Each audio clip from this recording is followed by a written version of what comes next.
ਇੱਥੇ ਕਮ ਕੋਈ 60-70 100 ਵਾਲਾ ਭਾਈ ਜਾਣਾ ਆ ਬੜੀ ਦੂਰ ਹੀ ਹੁੰਦੀ ਨੇੜੇ ਲੱਗਦੀ ਪਈ ਬੜਾ ਪਾਇਆ ਹੀ ਬੜੇ ਕੰਮ 15 ਭੈਣ ਇੱਥੇ 15 ਅਡੋਲੀ ਅੰਦਰ ਦਾ ਮਗਰ ਆ ਗਿਆ ਆ ਸਾਰਾ ਪੱਥਰ ਲੱਗਾ ਹੈ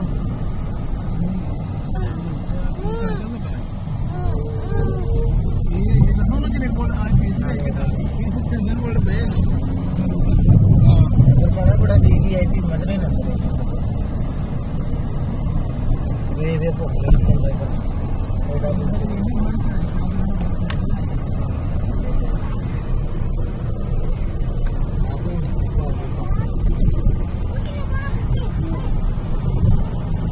बाहर हथ ना कड्डी बाहर नाल गड्डियां ना चल